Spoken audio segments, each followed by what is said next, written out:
Every choice has a consequence. Mine began 5 minutes early. And for the first time in 6 years, I wasn't sure I knew the man I had married.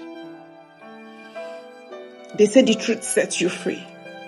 But they never tell you that before it sets you free, it first breaks your heart. I thought the hardest part was hearing that little girl call my husband Daddy. But I was wrong. The hardest part was what happened next. He turned slowly, and for one terrifying second, I thought, or I was sure he had seen me. My heart pounded so hard, I thought it would give me away.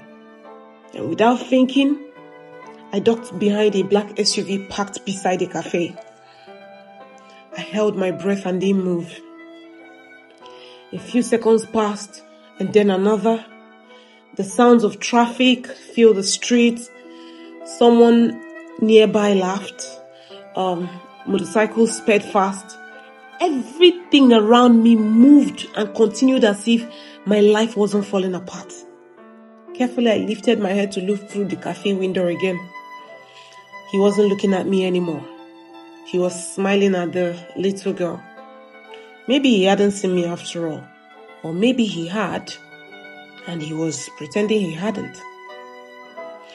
I didn't even know which one that frightened me more. So, the little girl climbed onto his lap again. She couldn't have been older than maybe 6. Yeah, maybe 6. She kept talking, laughing, pointing at someone outside the window. My husband listened to every single word as if nothing else mattered in this world. And then he picked up his fork again, cut another piece of pancake, blew on it gently, and fed her. She giggled. Then the woman sitting across kept on smiling. Not the smile of someone trying to steal another person's husband. No, it was a bit softer than that, almost grateful, and that confused me. If this was an affair, why didn't he feel like one? I reached into my handbag. My fingers were shaking. I pulled out my phone. I needed proof. Not for anyone else, but for myself. Because a small part of me still hoped I was imagining everything.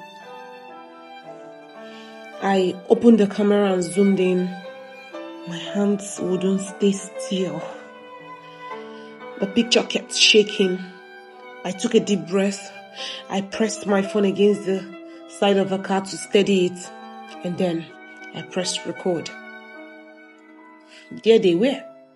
My husband, the woman, the little girl, a family. Or at least, that's what it looked like. As I watched through the phone screen, something caught my attention. The woman wasn't wearing a wedding ring, just like my husband. And then I frowned. He never removed his ring. Never. Not even at home. I looked closer again.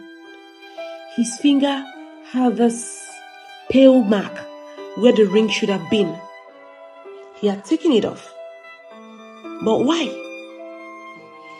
Just then, his phone rang. He looked at the screen, but didn't answer it. Instead, he rejected the call. A few seconds later, he typed a quick message, and my phone vibrated inside my handbag. I nearly dropped it. My heart almost stopped, but I looked down, and it was him. Hope you got to walk safely. Nothing else. No heart emoji, no love you, just one sentence. I stared at the message and then looked back through the glass. He had already put his phone away.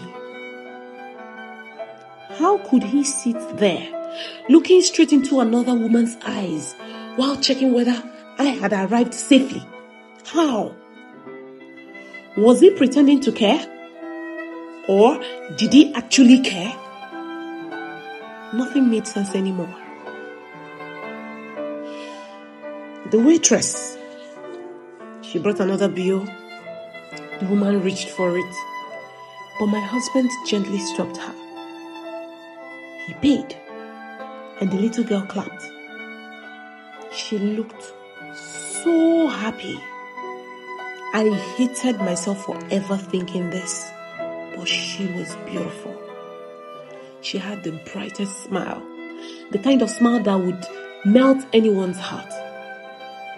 I wondered if she ever knew I existed. My husband stood up. He helped the little girl into her jacket. She stretched out both arms towards him, and without hesitation, he picked out. She rested her head on his shoulder like she has done it 100 times before.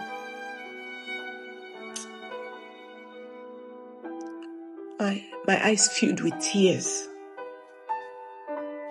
Not because he carried her, but because he carried her so naturally. As if she's always belonged there. They walked out of the cafe. I quickly stepped behind the SUV again. I watched them from the side mirror. The woman unlocked a silver SUV. My husband bent down and fastened the little girl's seatbelt himself. He checked it twice before gently closing the door. And then he stood there for a moment. He didn't get into the car immediately. He looked up the sky, closed his eyes, and then sighed. It wasn't a sigh of a happy man. It sounded heavy, like someone carrying a secret. The woman touched his arm and said something, and then he nodded. To my surprise, she hugged him, but not a romantic hug. A long, quiet, and comforting kind of hug. He didn't hug back immediately, and when he finally did, he felt reluctant, almost painful. I had never seen anything like that before. The more I watched, the less I understood. And then they drove away. I should have gone to work. I should have driven back home. I should have confronted him. Instead, I did something I had never done before in my life. I followed them. I stayed 3 cars behind, just careful not to lose them and careful not to get too close. My palms were sweating. It was sweating against the steering wheel.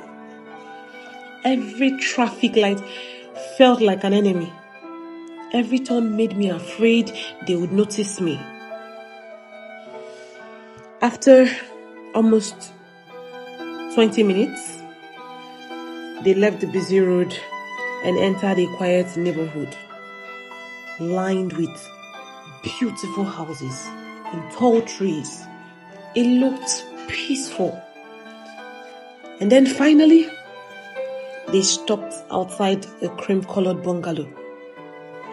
The little girl jumped out of the car, first ran towards the door, and, she started laughing. The woman followed. And then my husband walked to the door. He didn't knock. He reached into his pocket, pulled out a key, and unlocked it. He had a key. My heart sank. He wasn't visiting. He belonged there. I waited until they disappeared inside.